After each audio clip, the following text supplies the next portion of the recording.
I just transfer stuff from one set of pockets to the next. Same. Have every kind of pants. No, no, no. We're not worried about it. Yes, before we leave home to our family.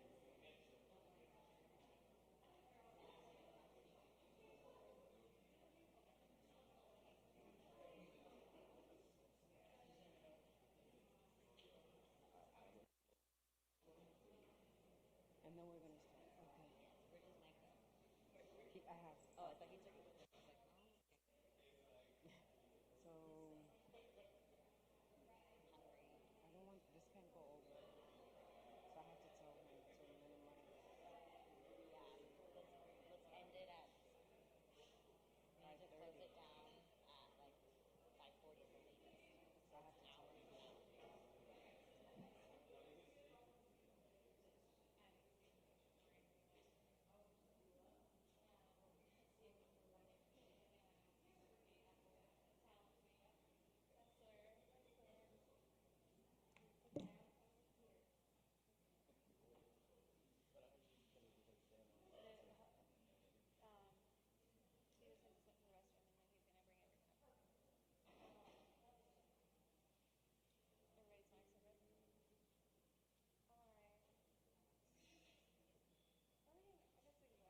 We're waiting for Stevenson. To sit on, to get up on the stage? Yeah, we should wait till he's there to bring him. Cool shirt. Thank you. Front and back. Let me hold on. I'll wait. I'll get you. Let me go. Where do I get?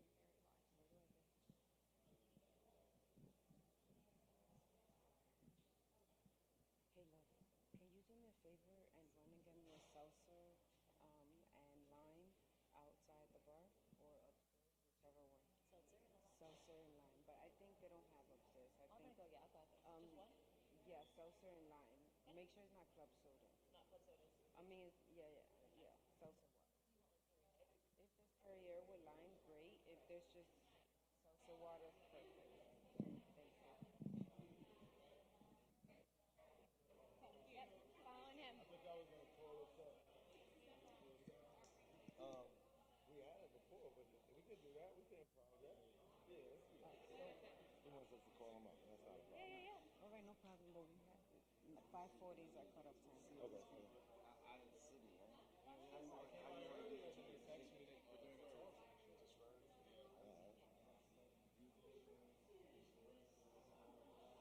Collector. Okay. Yep. Oh, so Ferb?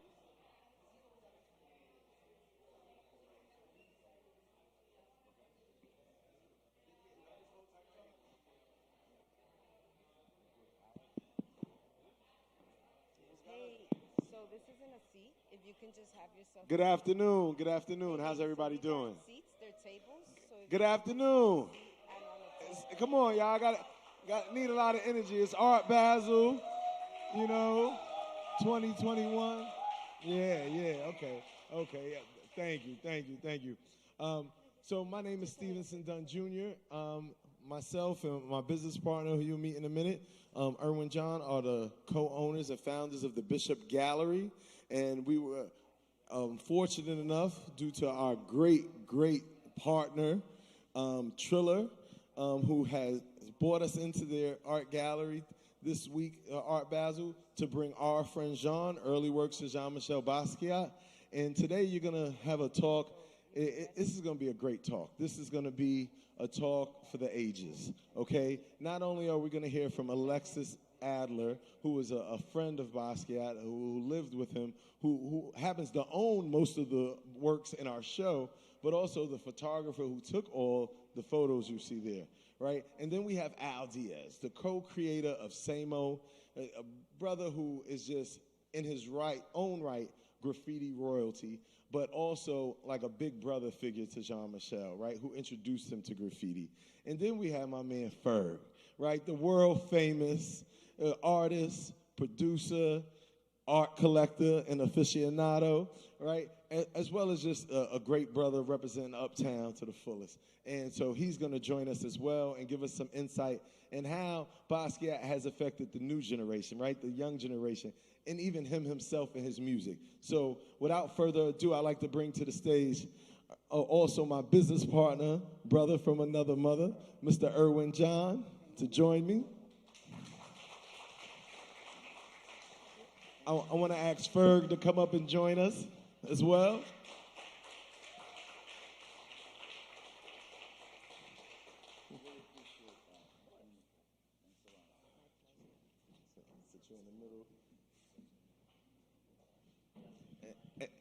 Then I want to ask Mr. Lexus Adler to come up.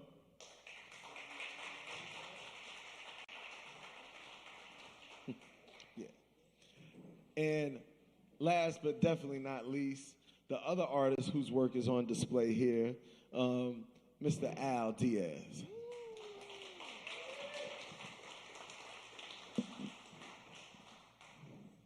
So we're going to cover a lot today, y'all. We're going to talk about Basquiat. We're going to talk about NFTs. We're going to talk about the arts and making it accessible. We're going to talk about this 8-city HBCU Basquiat tour that Triller has partnered with the Bishop Gallery to bring to universities across America, black universities across America. Let's give a hand for that, y'all. It just makes my give me goosebumps just thinking about it, right? How great that's going to be. And this is the kickoff. This is just the taste of what's to come. And so, we're going to jump right into it because you guys, got here on time, and we got about 10 other events going on tonight. So we're going to get started. First and foremost, we're here for our friend Jean, the exhibition. And so I just want to have Alexis tell us a little bit about, why she decided to participate in Our Friend Jean, and why she actually made her works available. What's the importance of that? Why did you do it? Well, I went to a seminar at my son's college, and Al Diaz and Michael Holman were speaking, and it was 2012 maybe. 12. And here's a room full of young people who are hungry to find out about Jean. And I'm like, wow, this is deep. And I'm a scientist. I was working. I was raising 2 kids. But it was like a revelation to me. And I realized that I had this work, and I had to share it. It was very important to me that I don't own a canvas worth $50 million, but I do have these early works that Jean was working on when we lived together, and he was experimenting and developing his art, and actually curators came over and said, this is really important, you've got to do something about this. So that's why I'm here, to share this. I appreciate that. And just to kind of piggyback off of that spirit, Al, you talked about, kind of feeling a bit of an obligation, right, to insert your point of view into the narrative, right, for historical sake, right, not for your personal sake. Can you elaborate on that a little bit and tell us a little more about why that's important? Over the years, it's become kind of a role that I didn't choose, but it's just it's part of my life. That we were, we did the same old graffiti together. We were friends during an important part, a very pivotal part in his development as an artist, and we collaborated together. So I've become kind of, attached to his life in that respect, or during that phase. And I get a lot of requests for, people to just all kinds of questions about Basquiat. And in the beginning, it was kind of, it could be a little bit overwhelming sometimes, or annoying or whatever, depending on the question or the intention of that person's, they want to find out about. So at some point you become, and I had this conversation with Suzanne Maluk, who also was, You know, if it says, what is it like to be the conduit to a famous dead person? And it's like, well, you know, what we have to do is accept it, you know. It's sort of embrace it, because it's a little bit of, you know, you have to share that, because the people want to know about this stuff. And it's kind of, it becomes an obligation, you know, in a sense.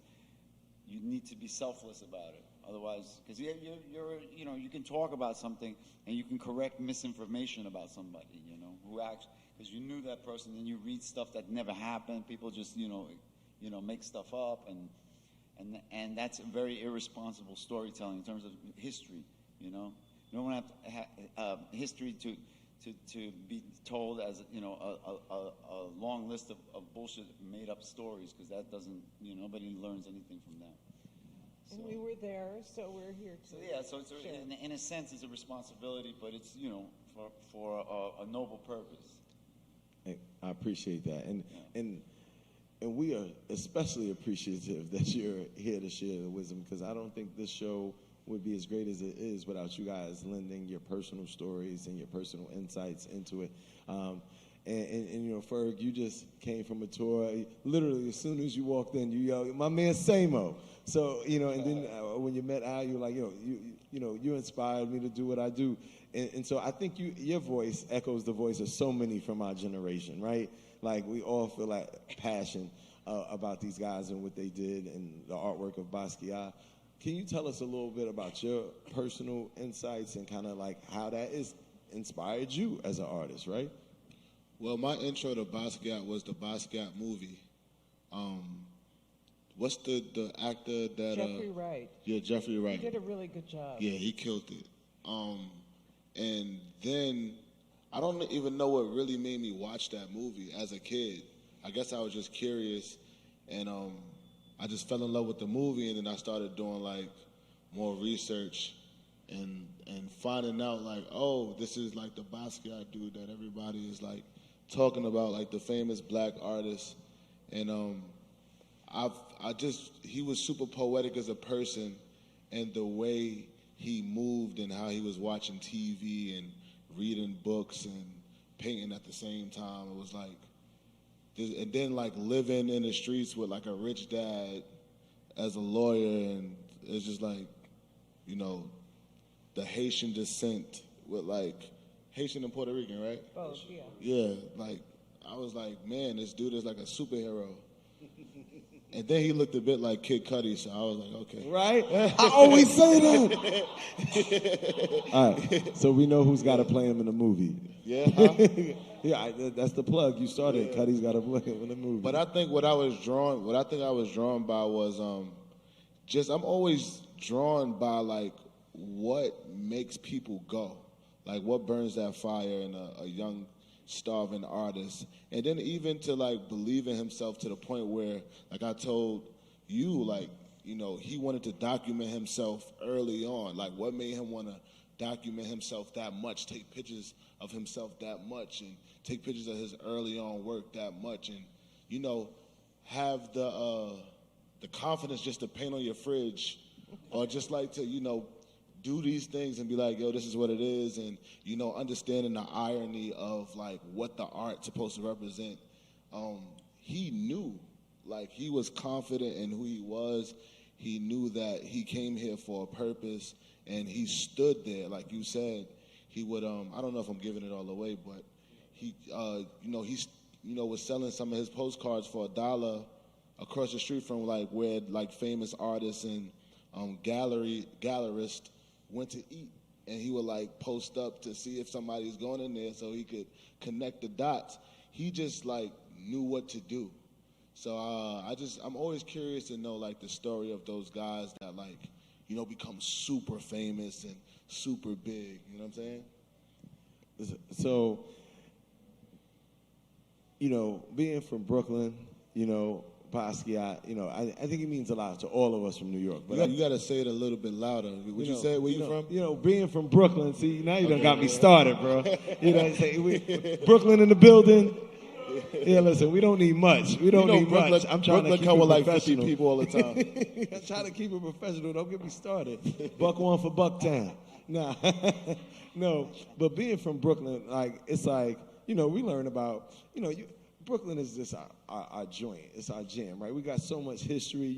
I tell people, people know about Biggie and Jay-Z, which we love, but, you got Ruth Bader Ginsburg, right? You got, any food people out. You got Barbara Streisand, and then you got, bigger than probably all of them, you got Jean-Michel Basquiat, right? Yes. This West Indian, Latino, Brooklyn-born artist, right? Growing up around the way, right? And so he knows I'm about to set him up, right? He knows that's why he's over here trying to look away at me.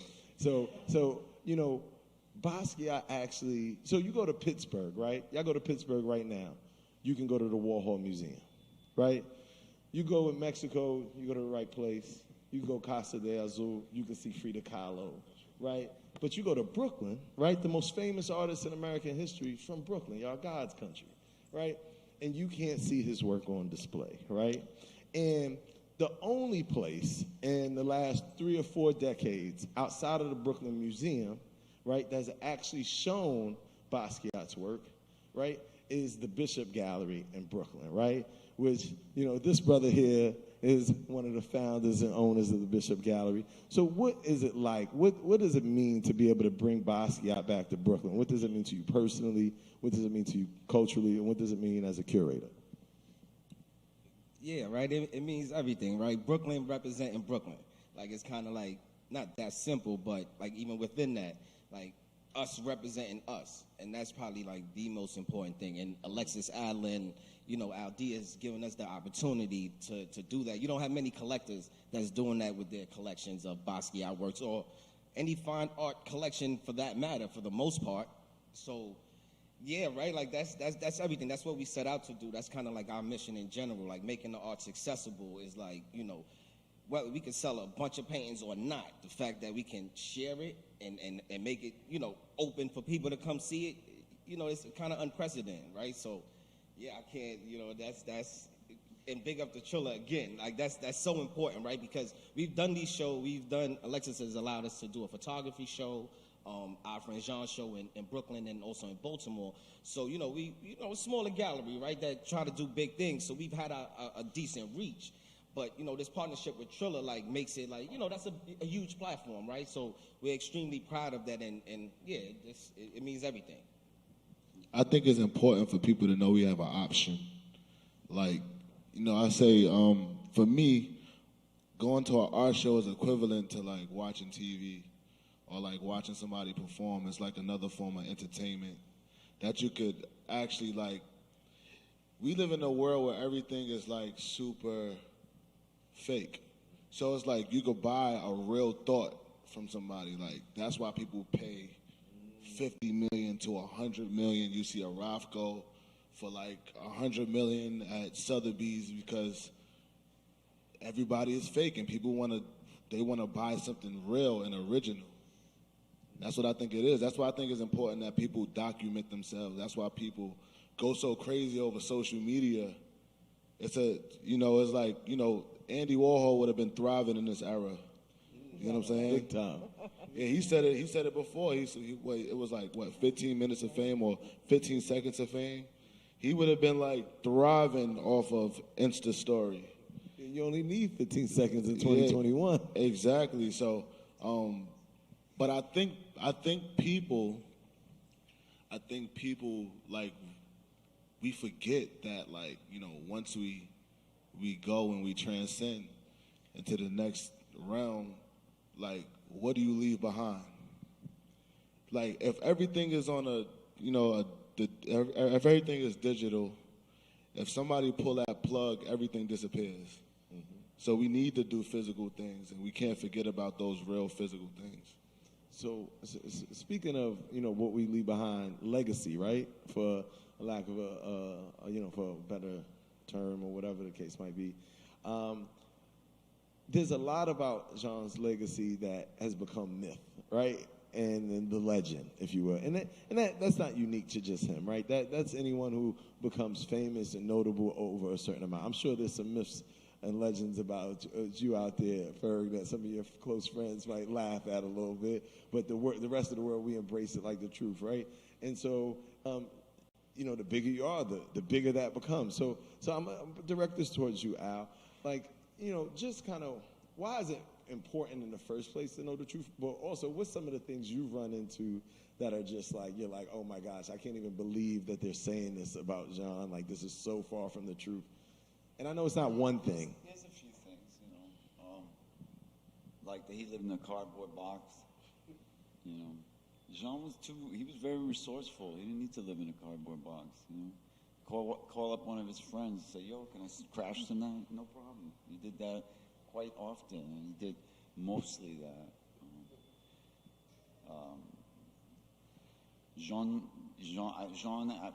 I was privy to being up in the house when he was like the big brother to his two very young sisters. There was a bit of a big difference in age. He was a big brother, and he acted as such. And they never spoke a word of patois in the house. I never heard them. So the language thing. He spent a couple of years in Puerto Rico, and Jean was he understood Spanish fluently, but he was very shy to speak Spanish. So I read in a lot of places how many languages he spoke, and he's mostly spoke English, I mean, I hate to burst anybody's bubble, but and he was a human being. He was a flawed human being like all of us. He's not, it's not Saint Jean-Michel. He's not, a demigod. He was a human being with things missing and needs, desires, etc., that, because we have to remember, Jean, both of us, all of us, we had drug problems, we had home problems with our folks, Jean-Michel wanted his father to accept him, to give him, to recognize him for who he was, and I don't think that really ever happened, and that probably left a big hole in his soul, The same thing, and his mother, Matilde, has been sort of left out of the narrative, There's not a lot of they don't say, oh, and his mom, And that was a big hole in his soul too. He took care of his mother, I met her one time, and she was, she had schizophrenia or something severe like that, and she had spent a lot of time in mental institutions, and Jean was very protective of her, and he was the only one of that family that was really looking out for her. And one has to consider, you look at a person's artwork, and somebody who's like that, he's throwing it all out. He's not holding anything back. Jean was brave like that. He would give it all. Like you said, he was. He knew who he was, and he was going to go for it. Confident, all of that, all of those things. But it was driven by pain, because if I took your mom away, you were 10 or 11 years old, there's going to be some issues there. And that you can go either way. That can be a strength, or it can destroy you. Either way. In a sense, it was a strength, but the emptiness was also destructive. I got a question. Sorry, I got a question. You about to say something? Well, yeah.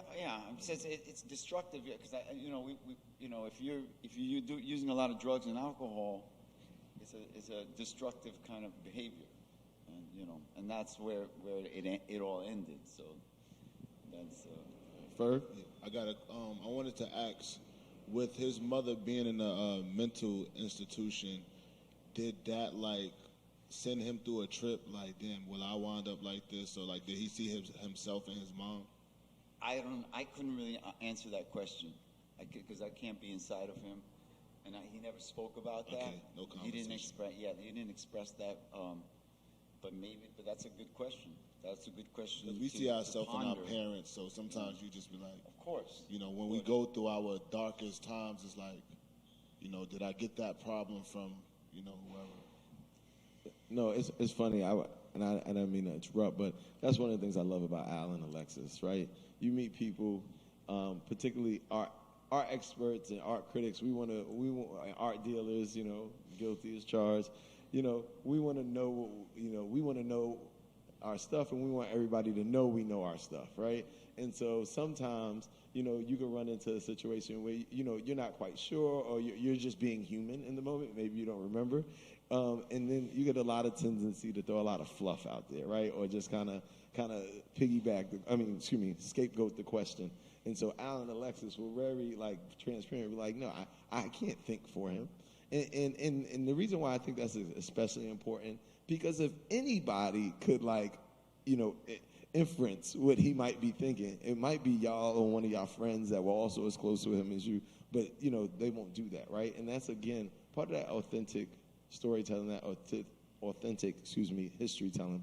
Speaking of history telling, you know, we have some images behind us, right? And this is, just so you know, when people come to the East Village now, they think of, like, nice, expensive area in New York City.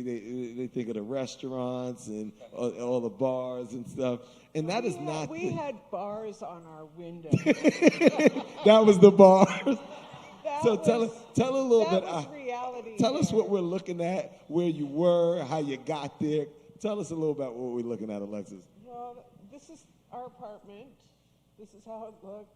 The artwork, the floor painted, the records. That was the most important thing, is the sound system. And it was, right? Yeah. And, you know, it was dangerous. I mean, we had break-ins all the time. That was, you know, that didn't How did you guys necessarily- end up in this apartment? Well, we were crashing, like Al said. People were more, you know, receptive to letting people crash on their couch or their piece of foam or whatever they had. Piece of foam. And we were both crashing with our friend Felice Rosser, and Jean started painting on the walls, and Felice was like, no. And there was a little graffiti battle with the super, and Jean wrote pendejo. And on the wall, and that just freaked out Senor Gonzalez, and that was it. We were out. And so then we crashed actually at another friend's house, and then ended up finding this squad. It was an abandoned building on 12th Street, and we moved in. It's a 6-store walk-up. Listen, the best exercise you'll ever get is going up to Alexis's house, the 6-story walk-up. It's like one of those places you definitely don't want to leave, right? Because when you work so hard to get there in the first place. The craziest part, though, which Alexis didn't mention, is that she still lives in the same apartment that her and Jean shared. But right? the building has become like an official, you know, there's like, Yeah, you know, it's like a very nice building now. It's been repaired, and, you know, there's it's a co-op now. Yeah. So speaking of your Well, apartment. we bought the apartments for $250 each. What? Say that again. Say that again loud. $250. $250, right? That's how much it was worth. You know, it was like not worth Dogecoin do that. $250 in the East Village, right? So, you know, I'm gonna like kind of jump around a little bit, because 12th Street was such a cool place. But fast forward, right? It was cool. I mean, Carlos was the name. So later. you started a party at your house, right? Back around December 22nd, Jean's birthday. His birthday, Christmas, Hanukkah for you, right? Kind of all in one, right? But this is definitely a celebration of his birthday. And you've done it every year. Pretty much the pandemic was the first thing to stop you from doing this, right? In your apartment. Right? So very proud to mention that it's like an invite-only kind of thing. And me and Erwin have gotten invites, right? And so it's the most eclectic, special group of people. So I'm gonna hand the mic over to E and put him on totally putting him on the spot. You know, just kind of like, what is it like as a young gallery owner, a young curator, like to kind of just be around us? You know, we're there and it's like, you know, 5 ex-girlfriends that are all telling their stories. Some collaborators, or maybe an early rapper who knew Jean. You know, and some of those folks are coming to your gallery even. And so what is it like kind of experiencing all that? And how do you like use that as part of your curation? Well, I think it just speaks to like kind of how we like kind of run the gallery just in general, right? Like the artists that we select and that we show, like that we work with, we usually become like friends or almost family, right? It's not just a business relationship. We really like to be in tune with our artists and making sure we representing them like we would represent ourselves. And I think in this case, obviously with Jean-Michel being, deceased, getting to form those kind of relationships with Al and Alexis, right? Like they're not just, we don't just represent them. I could think we become friends, hence why we get the invite to the cool parties, right? So I think that gives us ability to, tell our stories through these exhibitions a bit differently, right? Like not your normal, like through the academia side, right? And no respects to that, but we don't come from that. We didn't go to school for the arts, right? We've been in this, 10 plus years now, but it's pretty unorthodox in terms of how we curate our shows and how we show and work with our artists. So we extended that same kind of relationship with Alexis and Al. So I think it allows us to tell probably the most organic, authentic stories of, the artists that we work with and even Jean-Michel. Shout out to the AV team today. They are like so on cue with my visual aids. So we have 2 pieces from Alexis' collection, probably 2 of the most coveted in the entire collection, affectionately or known as Black Stamp and Blue. And so this is a great example of some of that early work of Jean-Michel Basquiat, right? And his work is just so like influential, and it's also like a push-pull, right? Some people, just being transparent, some people see Jean's work and they're like, what is this, right? And then others, we can see it, we can understand it, or we at least try to understand it. Ferg, I want to ask you, what got you into Basquiat? What was your introduction, and why, just in general, why are you so passionate about art, bro? Well, my introduction was the movie, and then like I just dove into like the documentaries. And my dad was an artist. He went to art and design. I know you went to art and design as well. For a little while. Yeah, I went to art and design. Oh, wow. Yeah, so my major was fine arts and fashion. So yeah, I studied art and fashion, and yeah, it's just always been something that I've used to express myself. Like, canvas work has been like my medium, like before, like writing music, painting on T-shirts and things like that. So I've always, and like Basquiat, he operated like a millennial. We come from the millennial space, the generation where, we want to shoot our videos, we want to direct, we want to print T-shirts, we want to make rap songs, we want to sing, we want to do everything. And it's all good because that's like how we are. And that just, that is how I got really into art. It was introduced from like my grandmother who does African dance and collected African sculptures, and always showed me, this is Marcus Garvey and this is these guys right here. I got these African masks from Liberia, and yeah, that's how I got introduced to it. Now the art business part of it, I really got into it during the quarantine.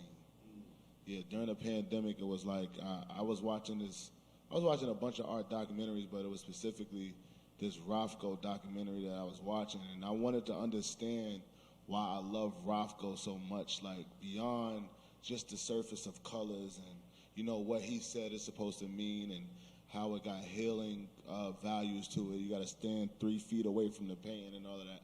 I wanted to understand why people are spending $100 million on Basquiat's and Rothko's and all of these things. So I dove more into art business. Listen, that's super dope, and honestly, it's great as 2 dealers who like really try to speak to our peers and get them.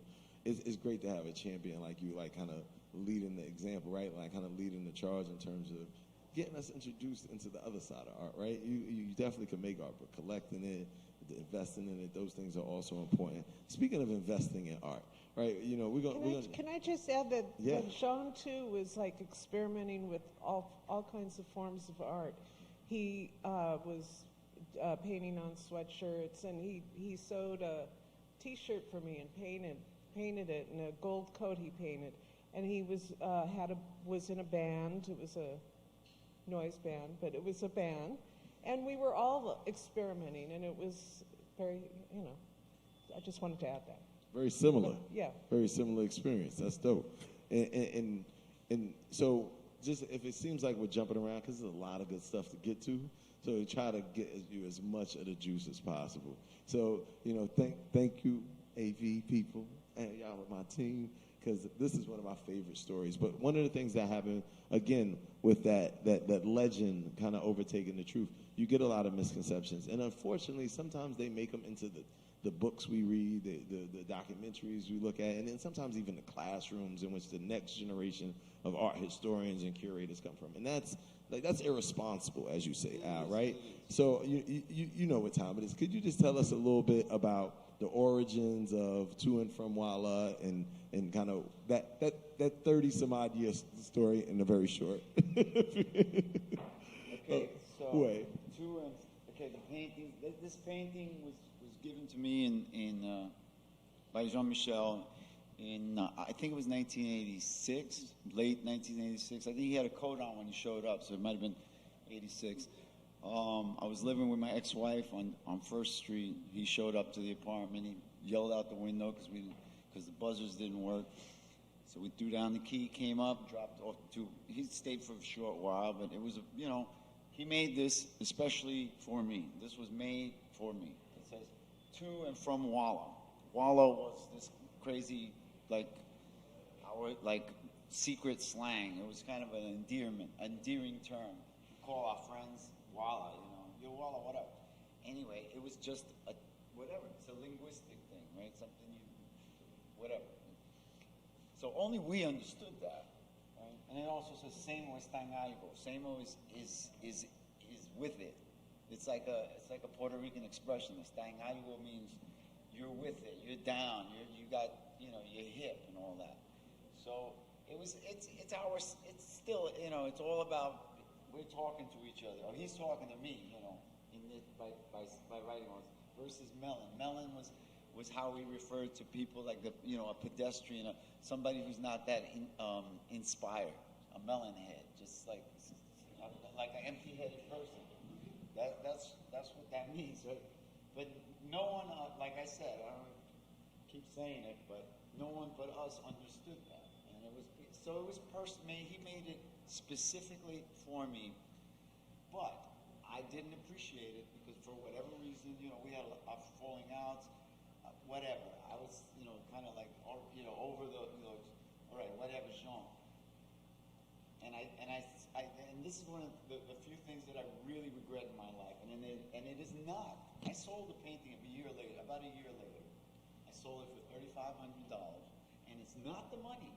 Believe me, that painting is insured for $21 million. I have the paperwork for it in my safe. It's no longer mine, but I know the owner, who I met 30-something years after I sold the painting. I had no idea what happened to it after I sold it to a gallery, and they sold it, and then somebody else sold it. And it was sold ultimately sold in Europe somewhere, where Francesco Polizzi did it. But getting back to so I didn't appreciate it for what it was. I was a young, arrogant, on drugs and all that. I didn't buy drugs with it. I bought recording equipment because I too was experimenting with music and doing stuff. And it gets documented a very different way, right? Right, and it's completely. The story's told completely differently. Anyway,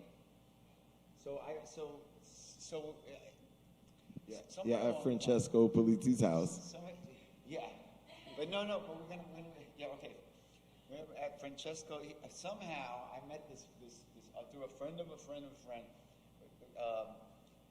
Francesco Polizzi invites me to dinner, to lunch, because he wants to meet me because we've crossed paths. We know a lot of people in common. And he keeps coming across my name and all this Basquiat stuff.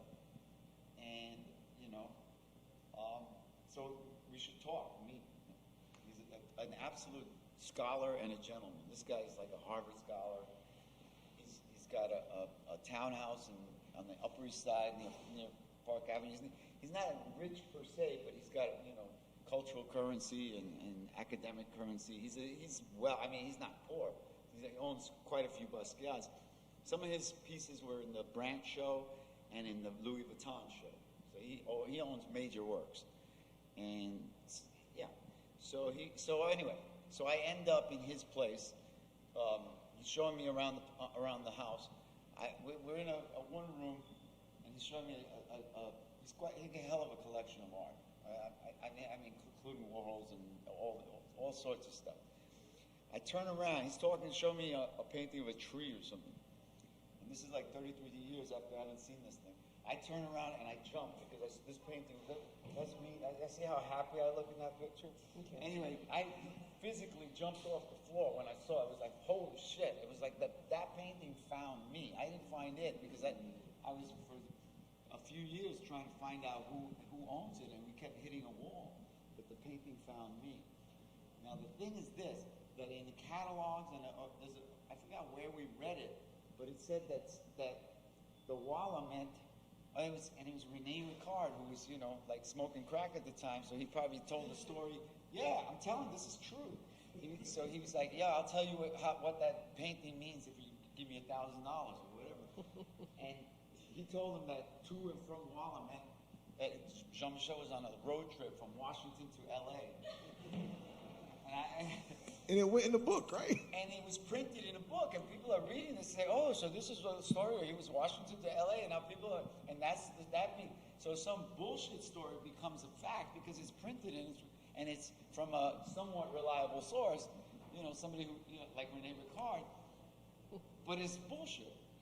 And that's what you're reading, and you're like, I read it, so it must be true, right? No, it's not. It's complete horseshit. Anyway, so as a result, it was, and Francesco was like, oh, wow, and he's the one that told me the story that he got it from Rene. But I told him, no, not like that. But it was an amazing, a serendipitous, like crazy thing that happened. That painting found me, and it was meant to happen. So it kind of like it's like grace, and it's stuff like that I could actually in my lifetime correct such a misinformation. That's a big blessing right there. But it's pretty crazy too. Thank you so much. I don't know why I feel like I should clap. I feel like the urge to clap. The moral of the story is don't always believe what you read, Especially on the internet. No, it's a total joke. We love the internet, and we're going to have some great NFTs for you guys on the internet a little later. But this is not a once in a blue kind of occurrence. This is something that regularly happens. And so, right, when you get the story in the place of facts, people will make them up, right? And when they don't have it, they just kind of make them up. And so, Alexis, you've had a similar experience where you've had to reach out and kind of, literally physically reach out to the person who wrote it. Yes. And correct them, right? Could you tell us a little bit about this story associated with this piece, Oreo, right here? So I went to a gallery, the show I had been invited to on the Upper East Side, a Basquiat show, and I had been invited to the opening but couldn't make it. And I was on my own, and it was quiet, and I could read the inscriptions about the paintings, not just look and talk and chat and what you do in openings. And this particular painting, Oreo, I know what the reference is. Oreo, a person who's black on the outside and white on the inside. I read the description, and it's about a cookie and about branding and about Warhol. And I'm like, who made this up? And of course I knew it was the curator, and I knew the curator. I also reached out to two friends who were black, Fab Five Freddy and Michael Holman. I took a picture of the description, and they were like, oh my gosh, this is crazy. So the person who wrote this is a PhD in art history, and I'm not going to mention his name, but anyway, and we were able to school him on the meaning. Because exactly, right? School him, that's exactly the way, and that's so dope that you guys are even willing to do it, right? Because it has to feel like, anyone who can afford one of these giant Basquiats, you assume they're wealthy, they're powerful, and they have influence, right? And so for you guys to like, it's almost like carrying Jean's own spirit forward, right? That speaking truth to power, that not scared to call anyone on their BS is something that you guys always refer to. And I love to see like that it's probably why y'all were all friends. Y'all had some of these things in common that you were willing to do, right? Yeah, we just had to weigh in on the Tiffany's claim that the painting that the owner of Tiffany's bought,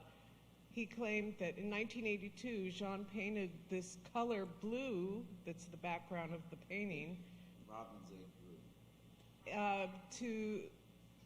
He was imagining Tiffany's at the time. Well, we both had to weigh in that was not the case. Yes, us too. Steve Torton. And Steve Torton, who was Steve Torton was the actually guy the- who actually painted the background colors during that period. Yeah, he was the. And he's like, no, it's not true. So he wants Steve it to be actually true. helped paint the painting. Yeah, he did. He built did. those stretchers that he did with the cross. Yep. Yeah. The corners all like that. He was the first guy to build those. He was the only guy. He was like, no, Other people did it later. Okay, And he okay. was like, build them like he did. He was the original. Okay. Anyway, and and like many painters that are working in a production mode, like you're working on 10 pieces at the same time, you got some guy who's An helping assistant. you. Assistant. So the assistant might paint the backgrounds. He's not painting the whole thing, but he can say, I need this color blue, or yellow, whatever. And Steve did that. And he works for other friends of mine as well. So that's crazy. Like, this kind of happens all the time, which really just, reminds us of how important this work is and how important it is to keep the legacy alive. Speaking of keeping the legacy alive, you guys have, we're going to get to that in a second, Alexis, but you guys have lent not just your professional work as photographers, but your personal collection, right? You're an artist in many ways, but I've never heard you refer to yourself as a photographer. So your photographs of Jean are really personal, photos of yours. There was a time when I was carrying like in the 10th, when I was in the 10th grade, you had to went to art and design. You had to pick a major, right? Remember that? So I said, I want to try photography, and I started taking a lot of pictures, but I never called myself a photographer. But I did take a lot of pictures. So you took a lot of pictures, and Alexis, of course, took those pictures on 12th Street and so many other pictures. And you now have collaborated, if you will, or gotten together with the next generation of creatives, right, to help you create these NFTs that we're going to unveil tonight, right? And so, it's I know it's like, oh gosh. But, why is it important, not necessarily, for the NFTs in particular, but this technology is for a new generation, right? It's for a younger generation.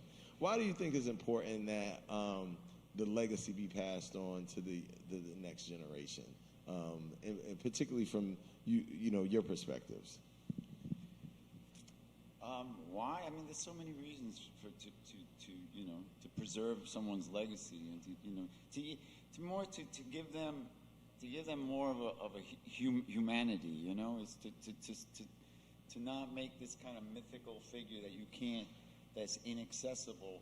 When you see somebody's photographs of somebody who has that kind of like mythology about him, you realize that this is a person. This is a human being, like a flawed, like I said previously, a flawed human being that's just a person, and it's not this demigod, I mean, he did great things. He's a very special person. You don't meet too many people like that every day, but nonetheless, a person.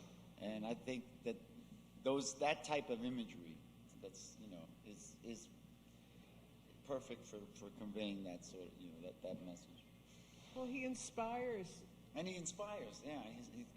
Exactly. Yeah. I mean, he's obviously very inspirational. Yeah, look at Here- it's here- right here. back there. Come in. The crown just walked in. So, Alexis, and then we're going to close out with Ferg. Alexis, tell us about this flag and tell us about this donation. So I have a collection. It's some of the work is still in my apartment, and it went on a museum tour. But when I really had a stash of work that was in a safety deposit box for 25 years, and I didn't look at it. And it was after Hurricane Sandy and after your talk that it was like, okay, time to figure out what was going on. And I found this flag, which was very important to Jean. And it's not large, and you can see those X's are typewriter X's. And when it came back from the museum tour, and I put it up on the apartment, I said, oh, this just doesn't even belong here anymore. It belongs in a better place. So through the Bishop Gallery, we were able to connect with the Smithsonian African American Collection Museum in Washington, D.C., and we made the donation to the Smithsonian. That's pretty great. Yes. And let me say, it's their only Basquiat. Their only one. I mean, because, you have a $50 million painting, you're not, whatever. But I was able to do this, and they are so grateful that they have now something made by Jean-Michel. As well they should, right? So Ferg, I wanted to ask you, because I'm just watching you during the tour, watching you even now. You like soaking this stuff up like a sponge, right? And so, like, what do you walk away from, right? Because you're big superstar, but you're also very much of that ilk, right? From the communities that we're talking about impacting. So, what does it mean to you, kind of speaking, like, if you could speak on behalf of us, right? Our generation, what does it mean to you to have this access and be able to talk to them about stuff like this? How is this valuable, and if so, how? I just want to see how he what made him tick. Not only what made him tick, what made you tick, what made you tick, what made him attracted, and how y'all hung out, what y'all ate, what was y'all doing, what y'all listening to, what music was y'all listening to when he made certain pieces.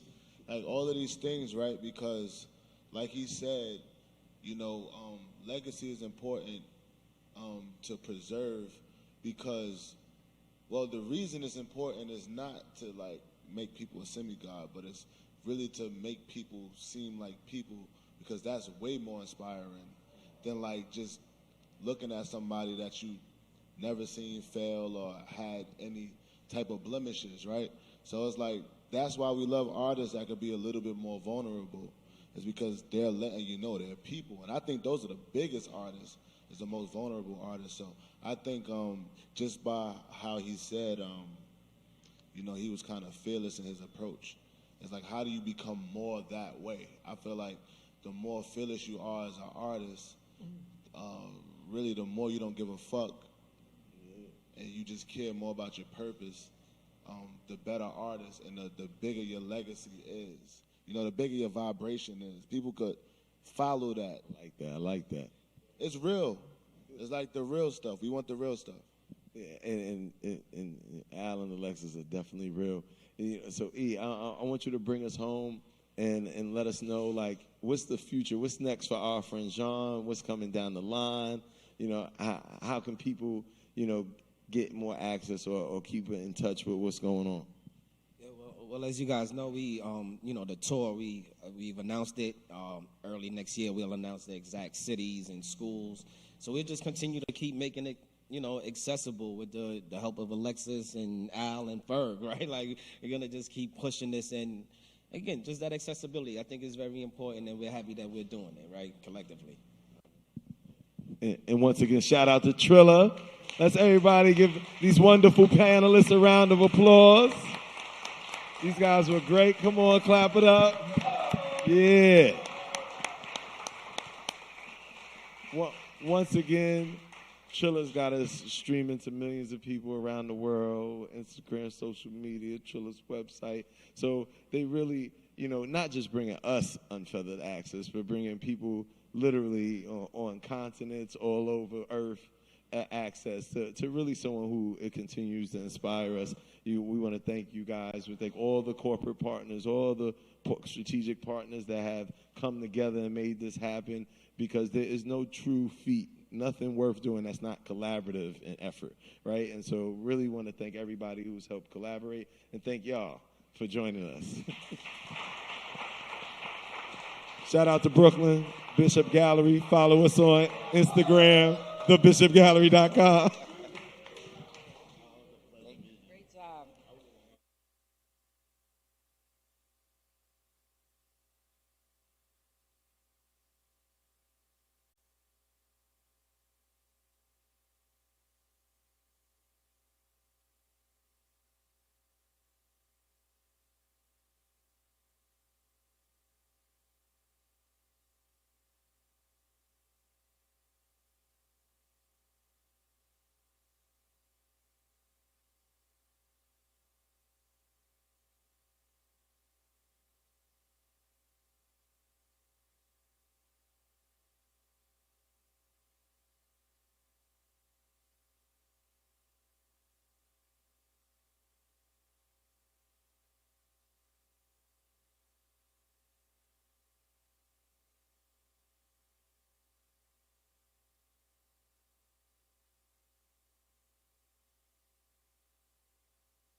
Yeah.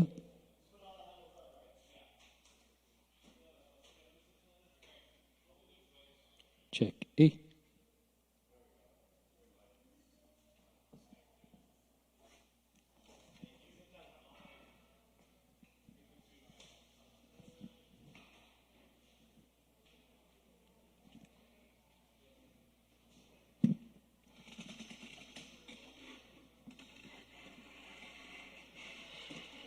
What the fuck is going on here, dude? Where are other operators? What is... You want up? No, I want...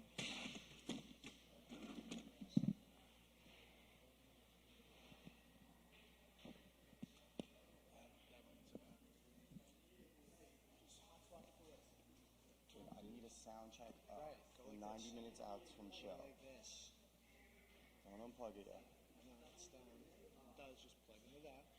That's all ready to go. Do me a favor. Stand right here and give me a sound check. 1, 2... Where are our operators? Camera operators. Go for the camera ops. Where are you?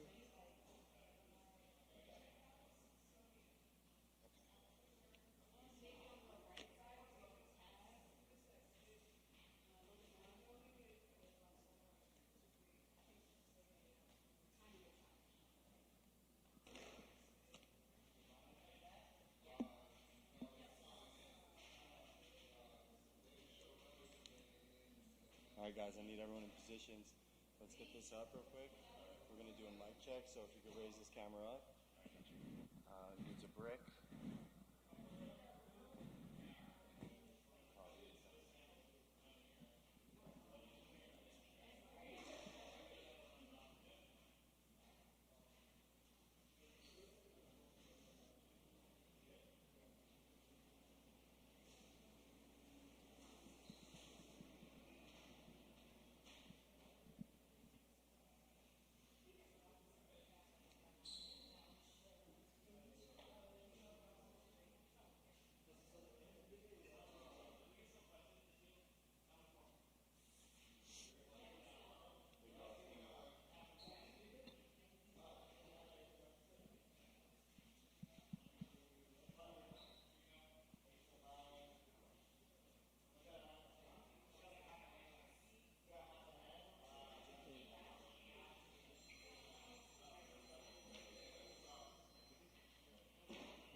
Let me know when, Brent.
Check.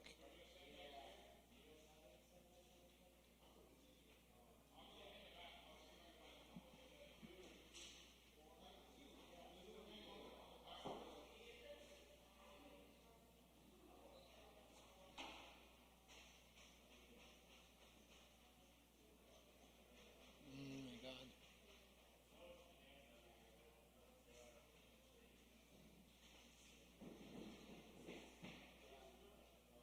So, nah, upstairs. Can you? There's one upstairs, but can you tell him to tell me when? Or,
dude, I don't know what the fuck they're doing. What? Yeah. Do you wanna?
Brian, you ready?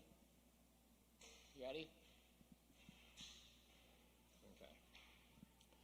1, 2, 3, 4, 5, 6, 7, 8, 9, 10, 11, 12, 13, 14, 15, 16, 17, 18, 19, 20. 1, 2, 3, 4, 5, 6, 7, 8, 9, 10, 11. Okay. Okay. 1, 2, 3, 4, 5, 6, 7, 8, 9, 10, 11, 12, 13, 14, 15, 16, 17, 18, 19, 20. 1, 2, 3, 4, 5, 6, 7, 8, 9, 10, 11, 12, 13, 14, 15, 16, 17, 18, 19, 20. 1, 2, 3, 4, 5, 6, 7, 8, 9, 10. Huh?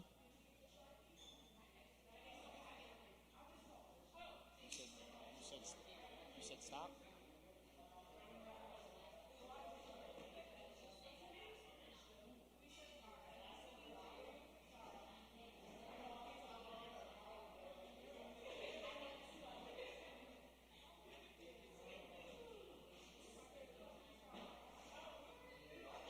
YouTube.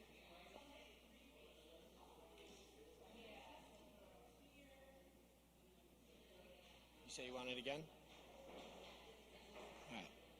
1, 2, 3, 4, 5, 6, 7, 8, 9, 10, 11, 12, 13, 14, 15, 16, 17, 18, 19, 20. Read the transmitter. Make sure it's transmitting.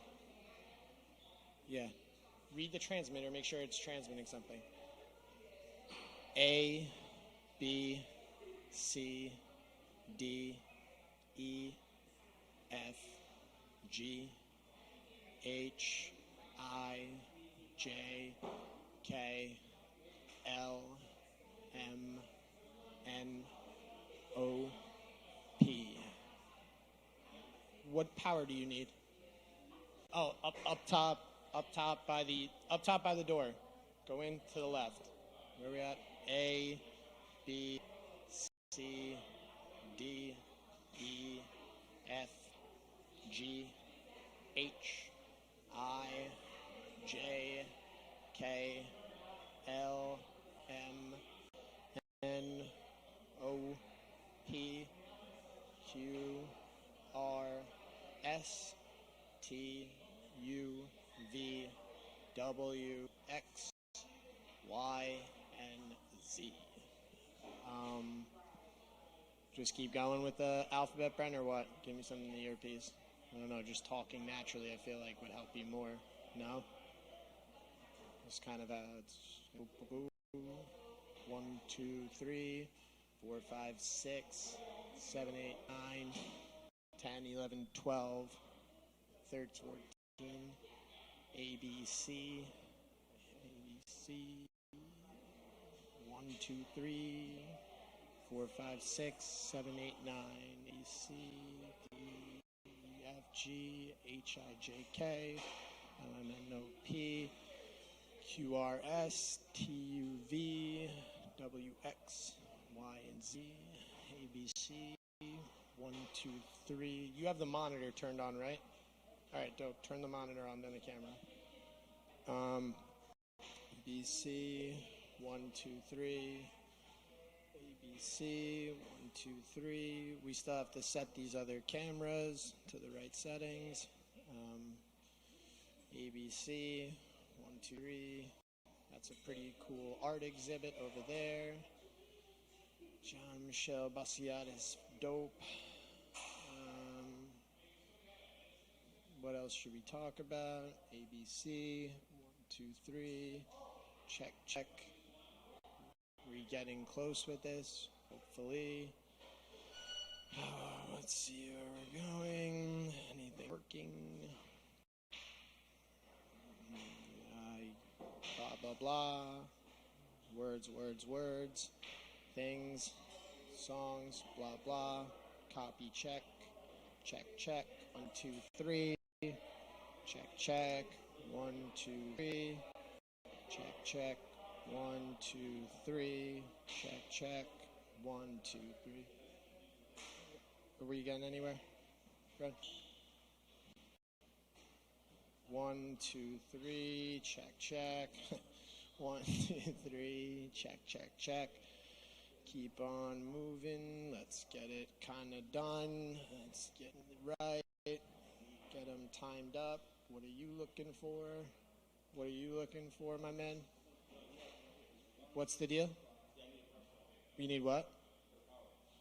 Yeah, a battery. You need a battery or a brick or a P-tap or something like that. Either P-tap to the battery or individual battery. But make sure they're charged, the little ones, tell them. I'm on a mic, so I hope you can hear me. Keep going, going. Hope we have this good.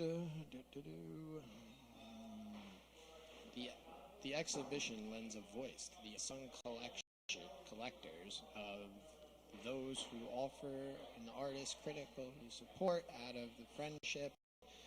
And it's precisely this type of support. Our friend Jean is a sampling of Jean-Michel Basquiat from several collectors who knew him internally.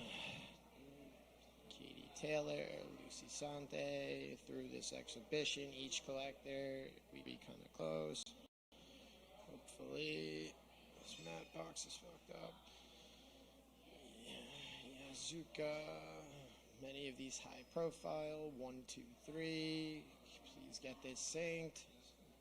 Oh my god, are you getting anywhere?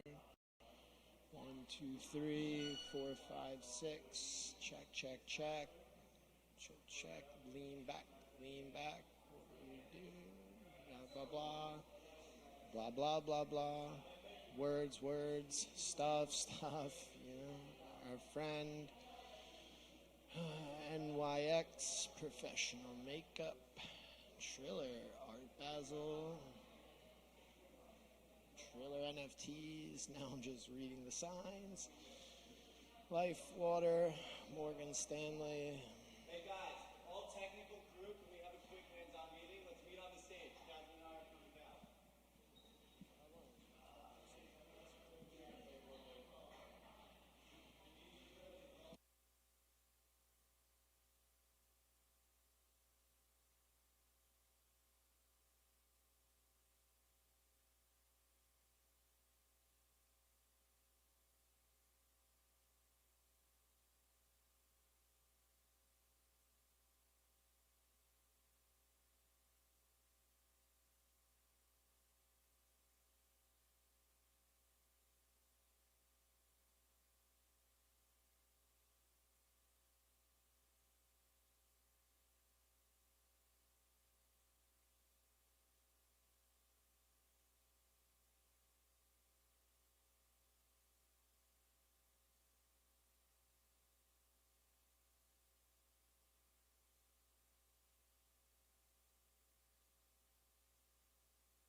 All right, cool, cool.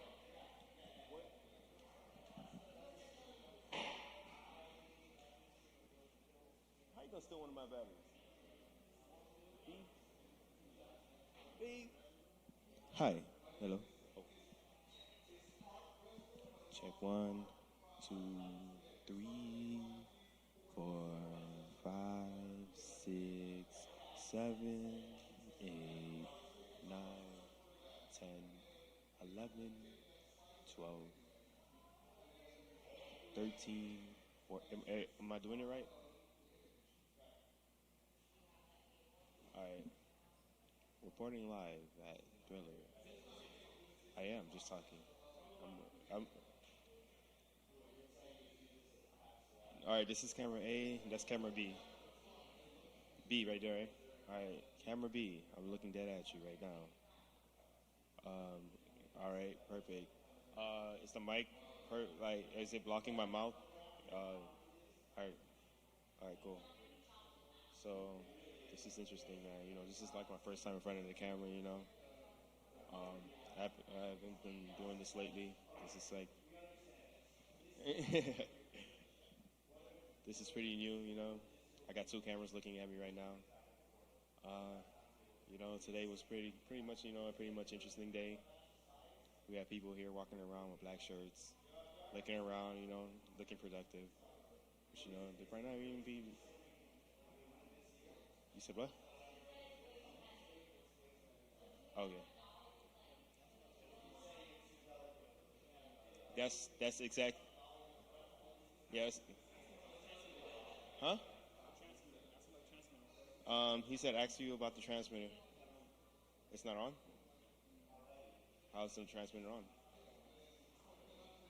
He says it's not on. Why? What's going on? You think the battery's dead? Yeah, the battery's probably dead. Probably gotta go in with another battery. Yeah, so I'm looking into camera B right now, reporting live at Miami and Art. Well, I say an Art Basel. Damn, I just said crazy. That was completely off, completely wrong. Reporting live at Art Basel in Miami, Wynwood to be exact. Looking at camera B right now. Currently, we have 2 individuals walking past the camera. One, oh, damn, that's perfectly fine. That's it? Good job. Who's flying the gimbal? I am. You need the ready rig? Yeah, I'm about to go grab that. You're flying the gimbal, sir?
camera. Are we in focus? Are you even focusing on me? All right.